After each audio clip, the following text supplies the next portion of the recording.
Hello guys, welcome back again to my channel bersama saya Hansen di sini dan seperti biasanya setiap harinya saya akan buatkan video seputar cryptocurrency. Apa kabar kalian hari ini semuanya? Semoga dalam keadaan yang baik-baik saja. Teman-teman, kita akhirnya kembali melihat Bitcoin mampu untuk berada lagi di area $40.000. Sepertinya Bitcoin belum mau untuk melakukan pullback yang terlalu dalam. Kita masih melihat kenaikan terus berlangsung, dan kira-kira nih area mana yang bisa kita expect akan ada potensi pullback bakalan kita bahas nanti dari segi price action. Menurut saya itu akan sangat penting untuk teman-teman ketahui. Diikuti juga ada beberapa fractal pattern yang menurut saya akan menjadi hopium untuk teman-teman yang merupakan investor. So, kalau misalnya kalian tertarik tentang semua itu, stay tune terus sampai akhir video. Sekarang kita bakal mulai dari CoinMarketCap terlebih dahulu. Per hari ini secara global market cap crypto berada di angka 1,52 triliun dolar atau naik sekitar 2,12%. Nah, di top 10 coin sendiri kita melihat dominan berwarna hijau, kenaikannya ranging antara 0, sekian persen hingga kurang lebih 3%. Dan menjadi top performer hari ini adalah Bitcoin dengan kenaikan 3,29% menuju 40.703 dolar.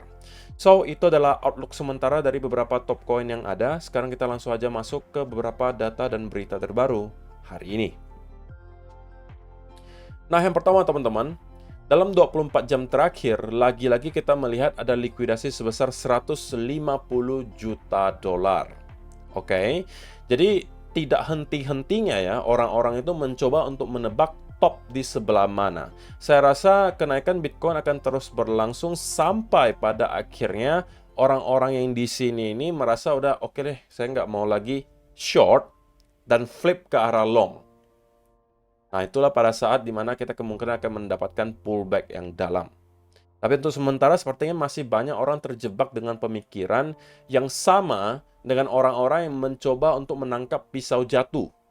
Pada saat Bitcoin drop di tahun 2022, kita drop dari 30.000 ke 20.000 ke 15.000. Semua orang itu mencoba-coba untuk buy untuk menebak sebelah mana bottomnya. Itu kita katakan sebagai mencoba untuk menangkap pisau jatuh. Nah, kali ini, on the flip side, hal yang sama juga dilakukan oleh para traders. Harganya terus naik, tapi mereka terus mencoba untuk melakukan short. Kalau misalnya yang satunya mencoba untuk menangkap pisau jatuh, yang ini mungkin saya bisa kategorikan sebagai mencoba untuk menghentikan roket yang sedang terbang. Dan itu akan sangat sulit untuk dilakukan, teman-teman. Oke, bukan dalam artian kita tidak akan pullback ya teman-teman, tapi biasanya orang masuk itu tanpa ada setup. Jadi itulah kenapa saya sering sampaikan kalau teman-teman mau counter trend, pastikan sudah ada dulu indikasi dan setupnya. Kalau tidak ada, ngapain kalian coba gitu? Kalian bakalan bingung keluarnya sebelah mana. Yang ada kalian terjebak sekali lagi untuk melakukan averaging. Seperti mungkin yang kalian lihat di TikTok dan di tempat-tempat lainnya, di mana orang yang mungkin udah start short dari angka 35.000, naik 38 short lagi, naik 39 short lagi, naik 40 short lagi. Ya kalau misalnya modal kalian kuat, ya mungkin kalian masih bisa bertahan. Tapi kalau tidak, saya rasa kalian sudah mendapatkan surat cinta dari exchange kalian yang berisi margin call. Mudah-mudahan tidak ada dari kalian yang termasuk salah satunya. Karena saya sudah sering nge-remind ke teman-teman semua, kalau kalian traders, oke, kalian harus dan wajib untuk mendapatkan setup terlebih dahulu sebelum kalian memutuskan untuk ambil posisi. Beda cerita kalau kalian investor. Kalau kalian investor dan memang planningnya dari awal kalian setiap minggu membeli, ya terapkan planning tersebut. Tidak masalah. Kalian tidak perlu melihat chart. Atau kalian misalnya memang nggak punya waktu untuk melihat chart. Itu berbeda cerita. Tapi ini kalian merupakan seorang traders. Kalian menggunakan leverage. Beda cerita. Jadi jangan sampai itu kalian lakukan. Nah, kemudian teman-teman, lagi-lagi TechDev berhasil gitu ya, membuat sesuatu yang sekiranya membuat kita lebih excited lah gitu sebagai seorang buyers Bitcoin. Jadi salah satu indikator lagi yang ditunjukkan di sini adalah indikator OBV, dan ini adalah OBV 2 bulanan teman-teman.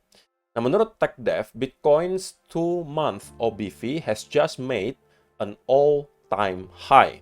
When this happened in the past, a USD all-time high came 2 to 3 months later, will confirm on the December close. Jadi teman-teman, Kalau misalnya kita melihat indikator OBV sekarang, itu menunjukkan hal yang serupa dengan yang pernah kita lihat sebelumnya. Setiap kali kita mendapatkan local top dan kemudian kita break di atas local top tersebut, biasanya itu kita mendapatkan ada fase parabolik. Terjadi terakhir di tahun 2020 di sini. Oke, OBV confirm close di area yang lebih tinggi daripada local top terakhir dan kita kemudian mendapatkan fase parabolik. Hal yang serupa juga terjadi di sini. Kita fix closing OBV di atas local top terakhir di sini dan kita kemudian mendapatkan fase parabolik. Di sini juga sama. So, indikator ini kembali menunjukkan bahwa kita kembali break di atas area local top terakhir, tapi ini baru akan terkonfirmasi apabila kita berhasil untuk close bulan Desember mungkin di sekitaran area 30-40 ribu dolar. Oke, jadi lagi-lagi ada beberapa indikator yang menunjukkan bahwa kita nih sedang berada di fase yang bisa jadi merupakan fase awal dari pergerakan parabolik ke atas. Tentunya itu akan menjadi senario yang paling diharapkan untuk kita-kita yang para investor, karena kalau kita langsung masuk ke fase parabolik, ya otomatis kita bakalan mendapatkan pergerakan yang sangat masif ke atas dalam kurun waktu yang sangat singkat. Tapi apakah itu garansi terjadi? Ya tentunya tidak, teman-teman. Makanya itu kenapa teman-teman yang investasi, saya sering sampaikan portofolionya harus siap dengan segala senario yang bisa terjadi. Senario pertama kita langsung mengalami kenaikan dari sini tanpa ada koreksi yang berarti. Senario kedua kita bisa sideways berbulan-bulan di sekitaran area 40-30 ribu sebelum pada akhirnya post halving kita baru akan start untuk ke all time high yang baru. Atau kita bisa kembali ke lower low baru, break di bawah area 16.000, 15.000 dan kembali ke area 12-10.000, baru pada saat itu kita akan kembali lagi untuk membentuk momentum yang baru. Ketiga senario tersebut adalah tiga senario yang menurut saya hanya bisa terjadi di Bitcoin. Atau hanya ada tiga senario lagi yang bisa terjadi ke Bitcoin, dan kalau misalnya kalian siap dengan ketiganya, harusnya tidak akan ada masalah terhadap portofolio kalian. Oke? Kemudian teman-teman, perlu saya ingatkan lagi bahwa kenapa banyak sekali orang itu tertarik untuk kemudian membeli Bitcoin walaupun harga sekarang lagi sedang naik-naiknya, tapi mereka tidak menjual, justru membeli. Dan yang sudah membeli tidak mau menjual. Kita bisa melihat stok yang berada di exchange itu terus-menerus tergerus. Kemudian Bitcoin Rich List juga menunjukkan bahwa tidak ada indikasi para paus besar itu mau melakukan distribusi. Semuanya masih dalam keadaan hold atau akumulasi. Karena teman-teman, antisipasi soal spot Bitcoin ETF. Nah, ada sesuatu yang menarik gitu, yang disampaikan di komentar video kemarin. Saya ada ketemu satu. Bahwa kok, semua influencer sudah bahas soal spot Bitcoin ETF itu bakalan di-approve gitu kan. Bagaimana ceritanya kalau ternyata ditolak? Nah, kalau misalnya ternyata teman-teman kita melihat SEC akhirnya memutuskan untuk deny atau menolak, artinya tidak sesuai dengan keinginan pasar, maka kita tidak bisa pungkiri bahwa itu akan menghasilkan selling pressure. Oke, tetapi pertanyaan selanjutnya adalah ketika SEC memutuskan untuk menolak, alasannya apa dulu gitu? Kalau alasan tersebut kemudian bisa diperbaiki dan kemudian mereka mengajukan ulang, maka saya rasa selling pressure memang pasti ada, tapi tidak akan terlalu signifikan. Karena untuk sekarang teman-teman, kita melihat progresnya terus terjadi. SEC itu sudah mulai memberikanlah isyarat gitu. Oke, kalau kalian mau buka spot Bitcoin ETF, nah ini yang harus kalian perbaiki, ini yang harus diperbaiki, sehingga kalian bisa melihat beberapa waktu belakangan, itu banyak yang kemudian merevisi aplikasinya. Direvisi sesuai dengan kemauan SEC, sesuai dengan regulasi, baru nanti di-submit lagi. Nah, bagi saya itu adalah pertanda yang baik gitu loh. Makanya kenapa banyak orang merasa bahwa ini bukan lagi persoalan apakah akan di-approve atau tidak, tapi persoalan kapan kira-kira bakalan di-approve. Dan saya lebih jatuh ke kubu itu juga yang merasa bahwa pertanyaannya hanya kapan gitu. Bukan soal bakalan di-approve atau tidak lagi. Kalaupun di-deny lagi, ini worst case scenario ya teman-teman, di-deny lagi, maka saya rasa itu akan menjadi peluang yang baik untuk teman-teman yang belum sempat membeli kemarin di harga 16-15 ribu, untuk kembali masuk. Oke? Karena kalau misalnya kita melihat SEC yang nge-deny, Maka kita bisa melihat selling pressure dan membuat kemungkinan Bitcoin jatuh lagi ke 30-20 ribu itu hal yang menurut saya cukup make sense untuk terjadi. Tergantung nanti deny-nya itu alasannya apa, gitu ya. Kemudian sentimen market pada saat itu seperti apa. Banyak variabel yang bisa mempengaruhi harga Bitcoin ke depannya. Tapi untuk sementara base case-nya menurut saya adalah hanya soal kapan kira-kira spot Bitcoin ETF itu bakalan di-approve. Nah, berkaitan dengan itu teman-teman, kalau misalnya kita lihat secara data historis, Gold ETF itu di-launching di bulan November 2004 kemarin. Di sini disampaikan, the first commodity ETF was SPDR, Gold Trust. It provided a simple way for investors to access gold in their portfolio. When it launched, gold went on to an 8-year rally with no single down year between 2005 and 2012. Apa yang disampaikan di sini teman-teman, bahwa ketika gold ETF pada saat itu di-approve, gold itu mendapatkan rally 8 tahun berturut-turut teman-teman, tanpa ada koreksi yang signifikan banget. Kalau kalian lihat dari segi chart, mungkin kalian bisa katakan, ini ada koreksi kok, ini ada koreksi kok. Benar. Tetapi kalau kalian lihat perbandingannya dari rally-nya di sini dengan koreksinya, itu jauh banget. Dan ini kita bisa katakan, mereka membuat pergerakan yang parabolik selama 8 tahun berturut-turut. Nah, apakah ini akan berulang ke Bitcoin? Saya rasa bisa jadi kita akan melihat pergerakan yang parabolik seperti ini. Tetapi mungkin time frame-nya lebih dipersingkat. Ya istilahnya kalau Bitcoin itu mungkin gold yang dikasih steroid gitu. Pergerakannya lebih kencang, time frame-nya lebih kecil. Kenapa? Karena kalau kalian lihat cycle-nya gold, itu biasanya bertahannya lama banget, teman-teman.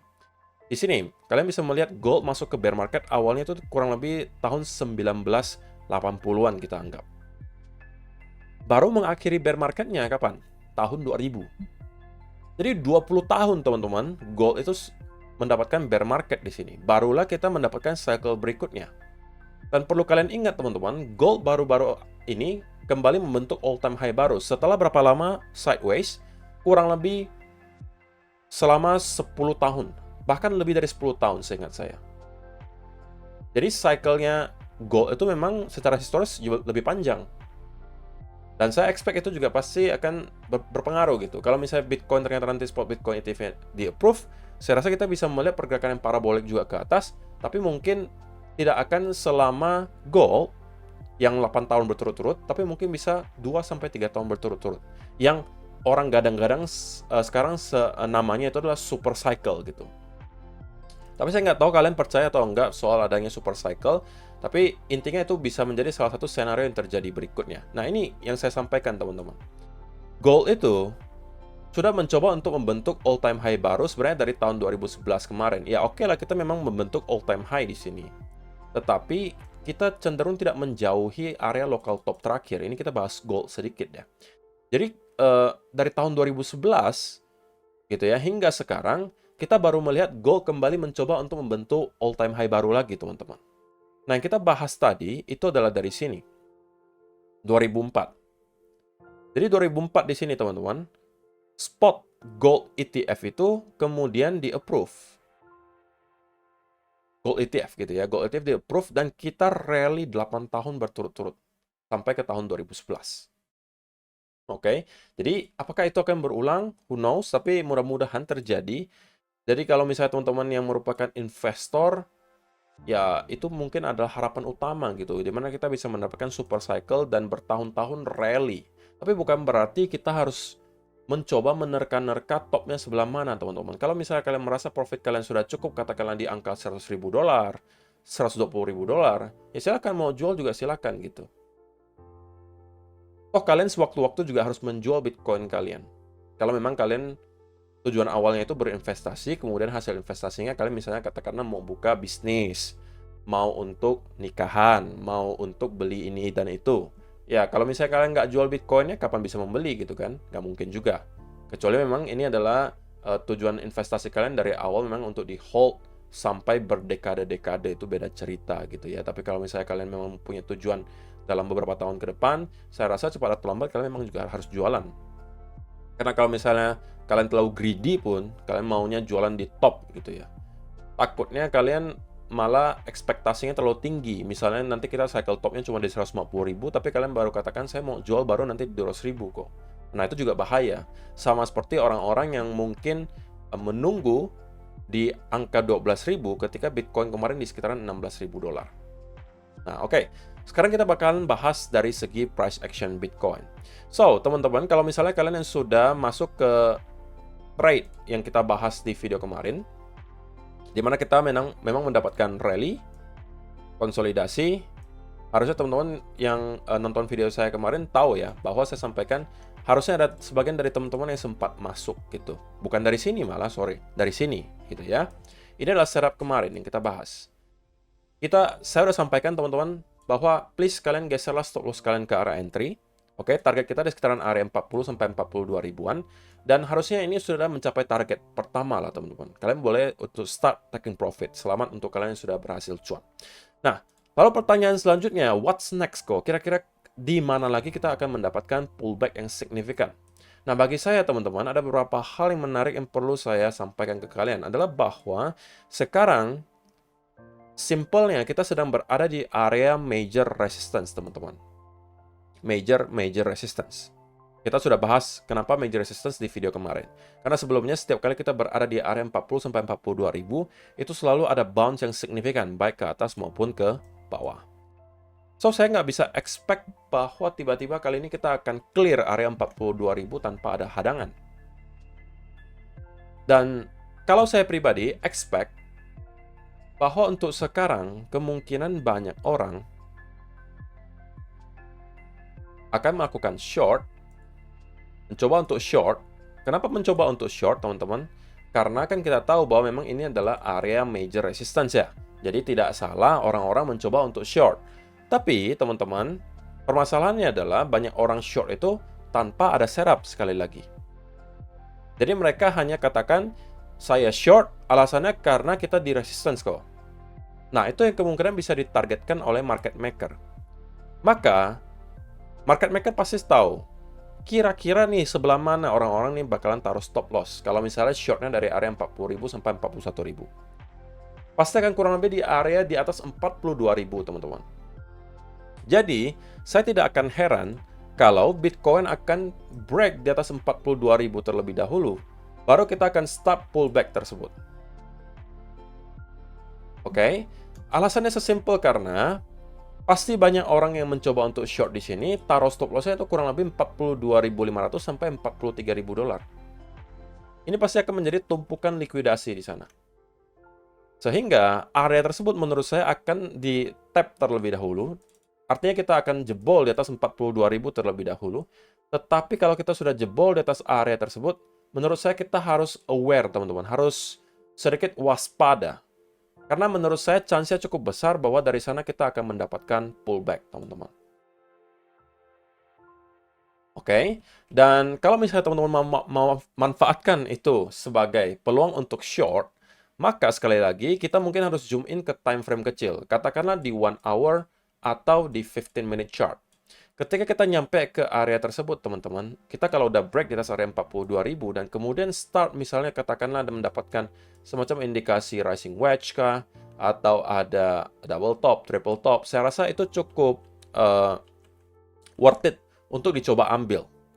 Keywordnya, teman-teman, pastikan ada setup terlebih dahulu. Baik itu dalam bentuk pattern rising wedge, head and shoulder, double top, triple top, yang manapun, terserah, asalkan ada setupnya, menurut saya itu worth it untuk dicoba ambil. Kita nggak bisa pungkiri juga bahwa Bitcoin juga udah sedikit overextend, teman-teman. Kalau misalnya kalian lihat dari indikator, baik RSI ataupun indikator manapun, saya rasa ini pasti sudah merujuk ke arah oversold. Tidak perlu dilihat, pasti, teman-teman. Nah, kita sudah berada di area oversold lagi. Dan memang kita mendapatkan juga adanya indikasi bearish divergence di sini. Jadi, kalau misalnya bearish divergence saja, menurut saya tidak cukup bagi kita untuk kemudian melakukan short. Alasannya kenapa? Kalau misalnya kalian short berdasarkan hanya bearish divergence, katakanlah kalian katakan, kok ini udah bearish divergence, kita membuat higher high, tapi indikator membuat lower high. Atau yang di sini, sorry, bukan di sana ya. ini kan kita membuat lower high di indikator RSI, tapi di harga kita membuat higher high. Jadi kan ini kita sebut sebagai regular bearish divergence. Nah, kalau kalian langsung short dari sini tanpa ada misalnya setup apapun, maka kalian kemungkinan akan terbakar gitu. Karena kita melanjutkan kenaikan dari sana. Maka itu saya sampaikan, bearish atau bullish divergence, itu jangan sampai kalian langsung jadikan sebagai konfirmasi trade tanpa ada setup di price action. Menurut saya harus ada tambahan dari segi price action. Nah, karena kita juga ada mendapatkan bearish divergence, dan apabila nanti di time frame kecil ada indikasi pelemahan momentum bullish diikuti ada reversal pattern di sini, ini menurut saya chance bagi kita untuk mendapatkan setup untuk short. Hanya untuk menargetkan pullback, teman-teman. Oke, saya belum expect akan ada koreksi yang sangat dalam, kecuali nanti ada price action yang menunjukkan ke arah sana. Karena untuk sementara momentum bullish masih terlihat sangat kuat, so untuk short pun menurut saya ini hanya untuk short term. Nah, hal yang bisa menginvalidasi hal tersebut adalah apabila kita bisa menjebol di atas area 44.000 dan kemudian start untuk mendapatkan konsolidasi. Jika itu yang kita lihat, teman-teman, maka skenario di mana saya akan mencari peluang untuk short itu ditiadakan. Oke, jadi ini adalah invalidasinya. Jadi untuk teman-teman yang kemarin belum sempat untuk mendapatkan long dari sekitaran area di sini, ini mungkin bisa menjadi peluang berikutnya untuk cuan, yaitu adalah peluang untuk short. Tetapi itu hanya untuk scalping, teman-teman, hanya untuk short term, tidak untuk di hold secara jangka panjang. Nah, tapi itu sekali lagi wajib ada setupnya. Nah, untuk sementara teman-teman, kita melihat Bitcoin itu meneruskan kenaikan, sekarang udah berada kurang lebih 40.800-an. Saya rasa kita masih akan terus mendapatkan hal yang serupa seperti yang kita lihat di sini. Rally, kemudian semacam konsolidasi, rally, semacam konsolidasi, dan kemudian pada akhirnya tap di atas 42.000, dan kita akan start untuk mendapatkan pullback tersebut. Jadi ini adalah base scenario yang saya pantau untuk beberapa waktu mendatang. Jadi semoga bermanfaat ya untuk kalian semua, teman-teman. Nah, saya juga pengen ingatkan bahwa untuk teman-teman yang dari kemarin, kok kapan nih channel baru untuk altcoin-nya? Oke, saya kemungkinan akan buat channelnya antara besok atau lusa. So, teman-teman stay tune saja. Mungkin saya akan umumkan langsung nanti di channel ini juga, kalau misalnya sudah ada altcoin channel yang saya bentuk. Dan memang lagi banyak-banyaknya ya altcoin setup yang sedang saya pantau, teman-teman. Kemarin kita sudah berhasil dapatkan setup yang baik di AppCoin. Dan saya rasa ini harusnya tidak sempat saya bagikan, Polkadot. Tapi kemarin ini juga menjadi salah satu yang saya sempat buy. Diikuti juga ada beberapa lainnya yang masih menjadi watchlist untuk sekarang. Mungkin nanti akan saya bagikan ketika channelnya sudah jadi. So, kalau misalnya teman-teman tertarik, mungkin sekali lagi boleh kasih konfirmasinya dengan tap like di video hari ini dan juga memberikan komentar. Atau mungkin boleh kasih saran, kira-kira channel saya yang satunya yang bahas soal altcoin itu harus saya kasih nama apa. Mungkin siapa tahu ada yang bagus, saya bisa jadikan jawaban kalian sebagai nama channel baru saya. Oke, so itu aja untuk video hari ini, teman-teman. Terima kasih untuk kalian yang sudah menonton sampai selesai. See you in the next video. Bye-bye.